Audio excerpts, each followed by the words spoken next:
Okay. Um, I think, so let me tell you a little bit about myself. I've spent around 10 years as a journalist. I've spent around 5 years writing code. And I've spent the last 5 years, nearly 5 years now, working in the digital slash social space, helping mid to large size brands create a digital footprint for themselves. My focus has always been on earned media as compared to paid media, which means that if given a choice between buying advertising and doing something which earns me similar sorts of reach, I will always try and come up with a solution where we focus on earned media rather than on buying ads. That's the quick background. The sort of brands that we work with, I didn't want to spend too much time on us. The sort of brands that we work with are Sony Mobile in India, eBay, Monsanto. So it's a wide variety, both on the corporate plus B2C, B2B, the entire gamut. 3 offices. We hope to start up in Calcutta sometime soon, but 3 offices, Bombay, Delhi, and Bangalore at the moment, 50 plus people. And I belong to the Publicis Group, which is, so I'm owned by the French, like Gitanjali is owned by the English. We don't normally get along. There should be a body of water between us at all points of time. That's a rule. There isn't one out here, so I don't know what's going to happen. Okay, so I wanted to focus on one specific thing.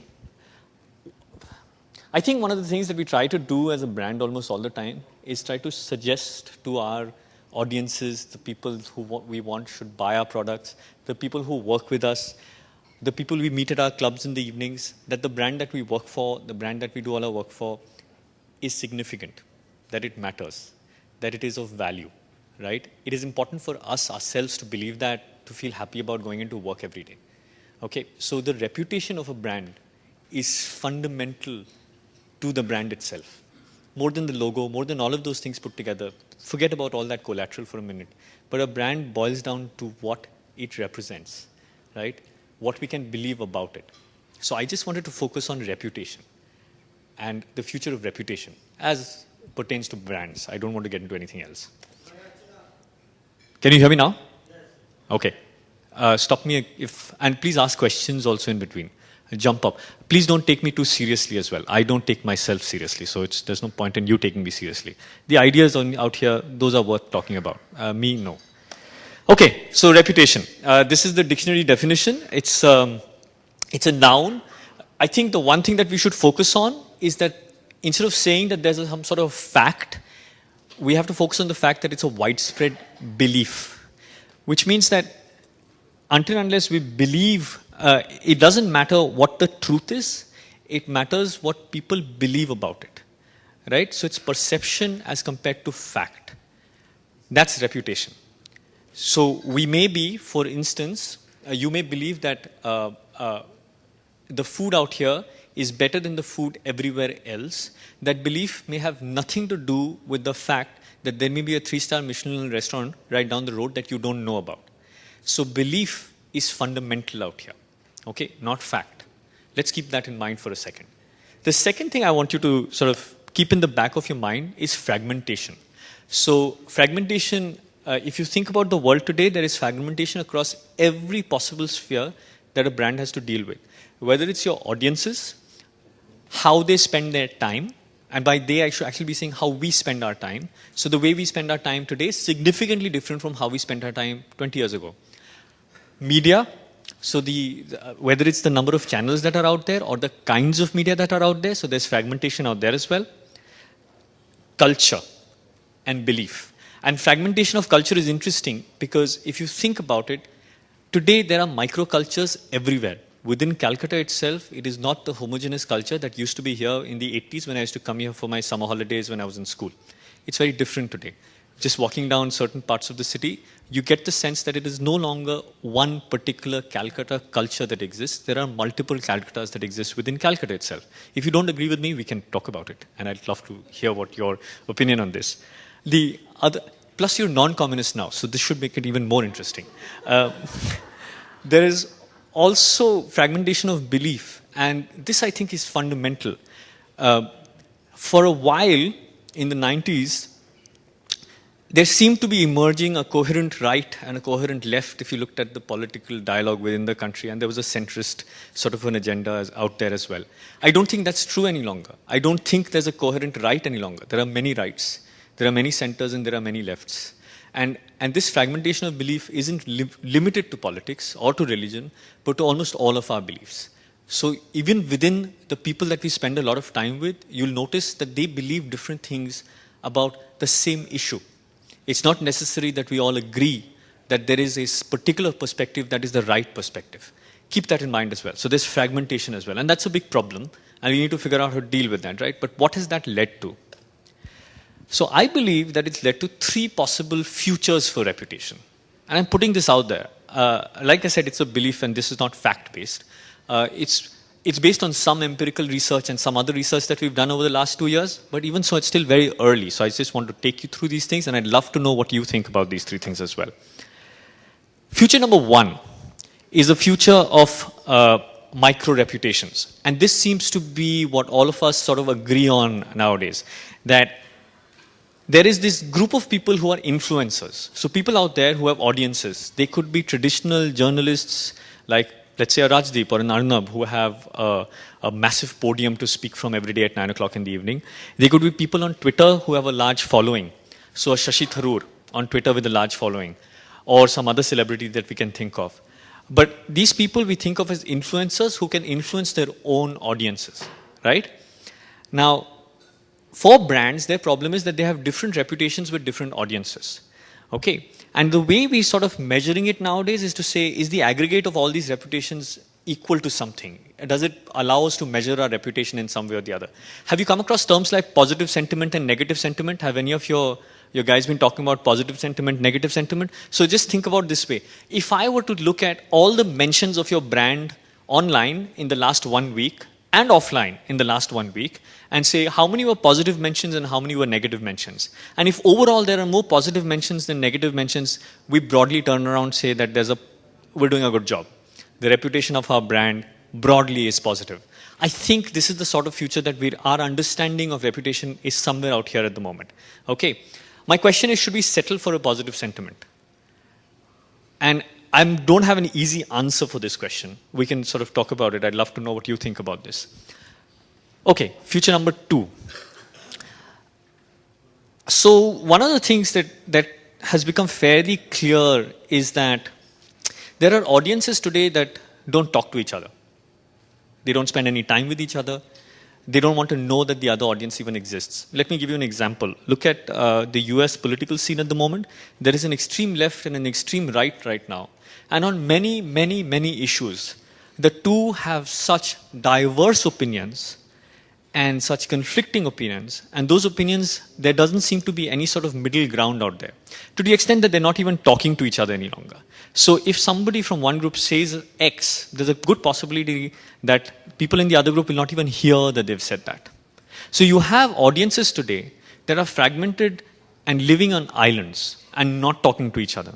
Your problem, and this is a problem that brands are facing today, is that if you enjoy a reputation within a particular group, which is different from the reputation that you enjoy with the other group, how do you design your messaging so that it works across both? For an instance, just think about this. If you have a negative reputation with one group and a positive reputation with the other, what is the messaging that you come up with which addresses both the negatives and highlights the positives? And that's a challenge. If you get into this sort of a loop, and this is actually a very scary sort of situation where you're designing messaging for each universe, where these people sort of don't really care about each other, and we as brands are now serving completely different people in the way that they behave, in the things that they believe, in their likes, in their dislikes. Product design, forget about brand, everything from product design itself starts to become really, really hard. This is the future that scares me the most, because it suggests we're a completely divided world. Okay, reputation number 3, and this is the one that I like the most, but I have very little empirical evidence to support this. Think about reputation as narrative. Now, over the last 1.5 years or so, I started to think of a brand as a story. The reason I've started to do this is that in the traditional method of brand communication, people like me and Gitanjali, we'd sort of come up with, and a lot of you out here, we'd come up with what our brand stood for. So this is what my brand is, this is who we are, let's put it out there. And we could get away with that. So we could put up a TV commercial, nobody could respond to it. Even if they did respond to it in some sort of fashion where they didn't agree with us, we couldn't hear them, right? And they certainly didn't have any sort of method to make sure that their voice could be heard by large groups of people. So that's obviously changed. People can react very negatively to a TV commercial today and let the entire world know, and next thing you know, somebody will have some sort of an article up on some major news publication. I seem to have lost my deck.